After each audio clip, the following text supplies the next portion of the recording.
Hello guys, we are here for physical examination of cardiovascular system. Before the examination, we would like to recall some anatomical concept of cardiovascular system. So firstly, in cardiovascular system, we study about heart and its related major vessels.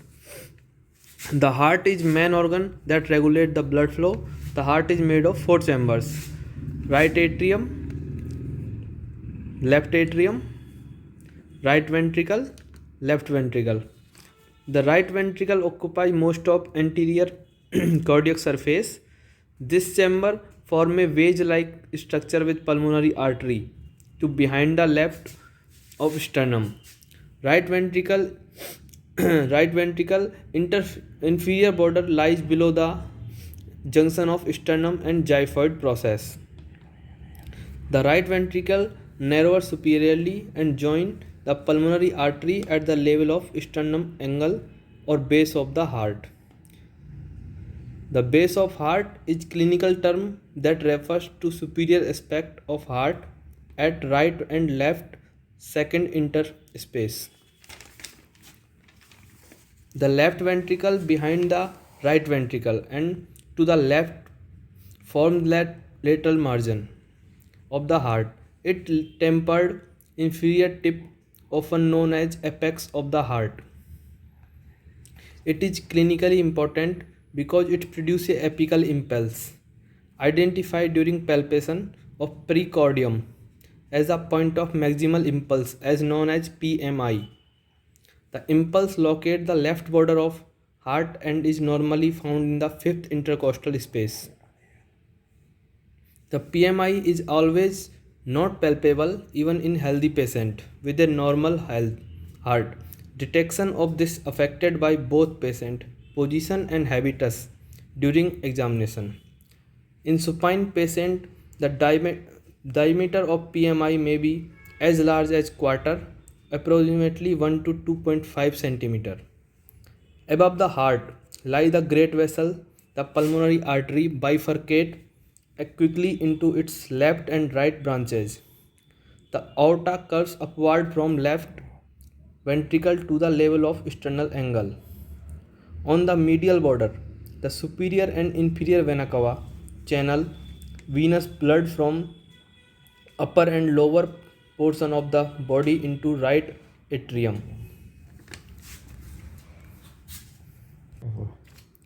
We have two major vessels that supply most blood in brain.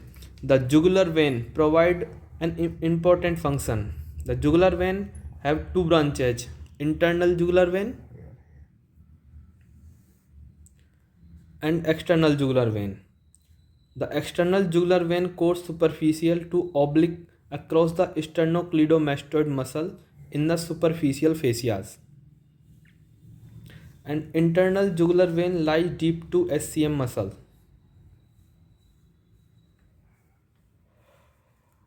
The Now the carotid artery pulsate visible just medial to SCM muscle. Yeah.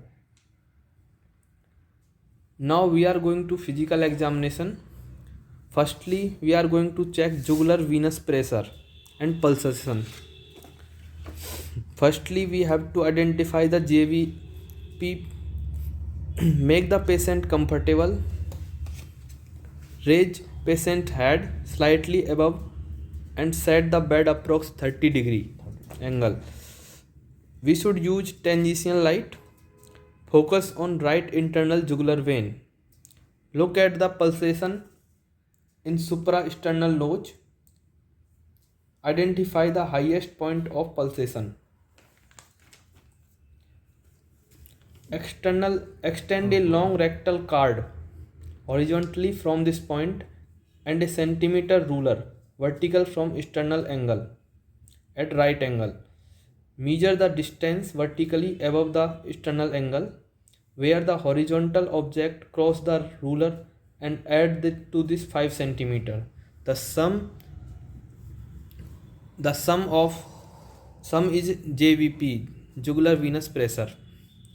Now we are going to for carotid pulse. To assess amplitude and counter, the patient should supine and bed elevated by 30-degree angle. First, inspect the neck for carotid pulsation.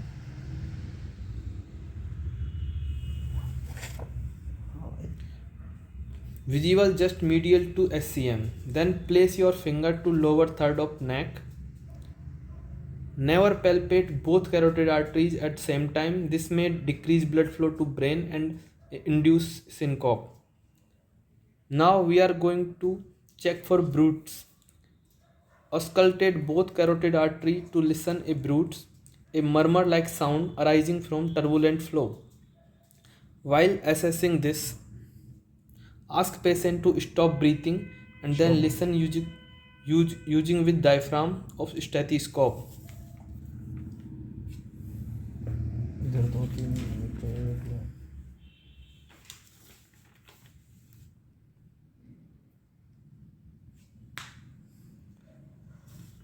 Now palpate the brachial artery.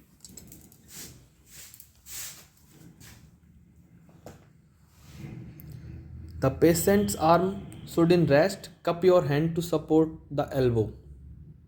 Feel for pulse just medial to bicep tendon.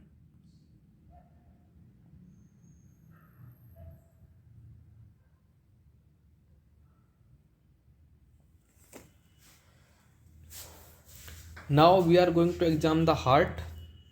We have 4 steps for this: inspection, palpation, percussion, auscultation. In inspection, we will inspect position and location of the heart. Inspect the anterior chest wall for apical impulse. We should inspect these areas: right ventricular area, left ventricular area,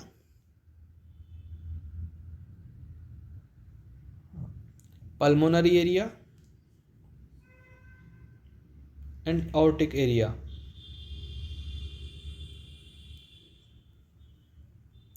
Now we are going for palpation. Palpate the second right and left interspace.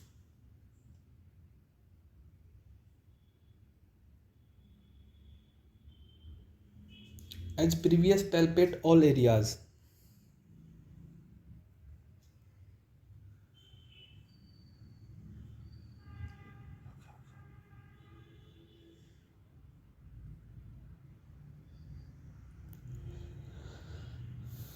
If we cannot palpate apical impulse, we should go for percussion. We will percuss dullness in third, fourth, fifth interspaces.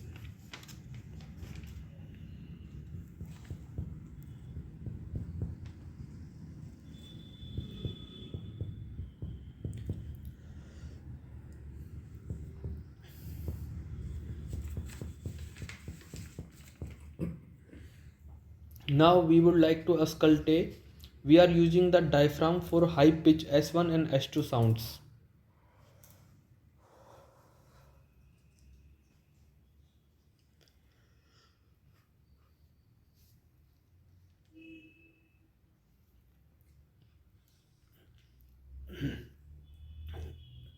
For S3 and S4, we will use bell of stethoscope.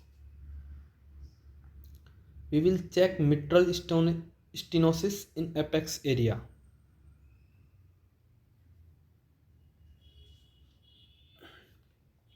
Now we will check regurgitation. For this, ask patient to sit up and lean forward. Exhale completely.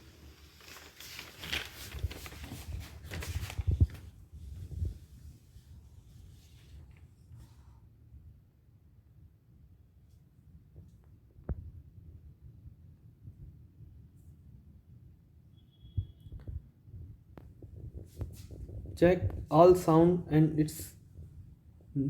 note their intensity.